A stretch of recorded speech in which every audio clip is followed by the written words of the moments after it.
An ICE office in San Antonio was evacuated Tuesday after staff opened an envelope filled with a suspicious powder. The office on Jackson Keller Road was cleared out as authorities tested the substance. ICE calls it a, quote, deliberate act of intimidation and says the incident has been referred to the FBI. No one was hurt, and ICE says whoever sent the envelope will be held accountable. In San Marcos, an attempted car burglary led officers to 3 suspects and a stolen gun linked to multiple break-ins. As Simone Simpson reports, police believe they may be part of an organized crime ring. There were several items of property that were reported stolen. One was recovered, which was a stolen firearm. That seems to be very common nowadays, especially here in San Marcos. The attempted car burglary that sparked the investigation was on November 23rd around 3:30 a.m. here at Homewood Suites on the 400 block of Barnes Drive. The victim was in his car when 3 suspects attempted to open his car door. In San Marcos, we've been trying to focus on violent crime, and we've had a significant reduction in violent crime in San Marcos. Part of that violent crime is allowing access to firearms to violent people. The 3 suspects out of San Antonio were arrested within 15 minutes down the road, believed to be connected to other burglaries at other hotels the same day. 17-year-old Joseph Solis, 18-year-old Ray Guyona Valdez, and 23-year-old Elijah Aragon. These 3 suspects admitted more than one ring of offenders came to San Marcos from San Antonio with the intent of burglarizing vehicles.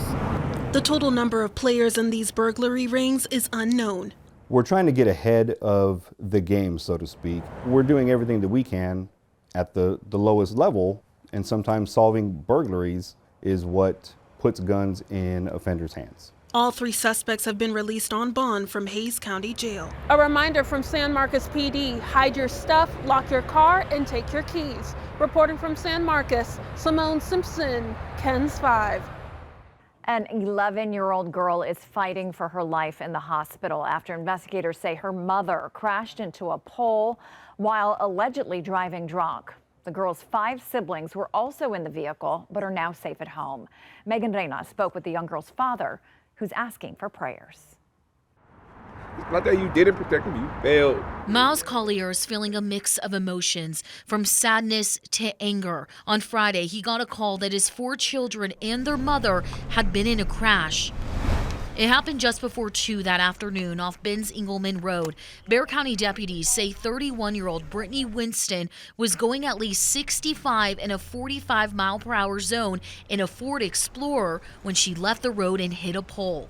Inside the vehicle were her 6 children, ranging in ages from 2 to 12. Investigators say none of them were wearing seatbelts, but strangers like Sheena Elam, who spoke to us over the phone, immediately pulled over and helped. We started to break the windows.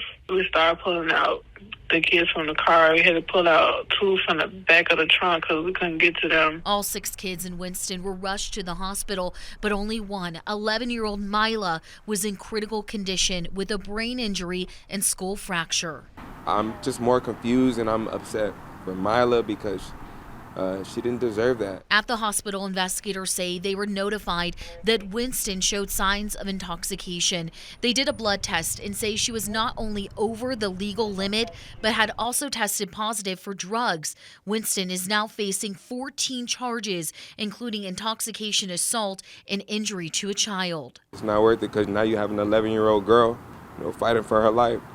So she has a lot of life to live, and And that's why, don't drink and drive. Megan Reyna, KENS 5. And that's the news in San Antonio.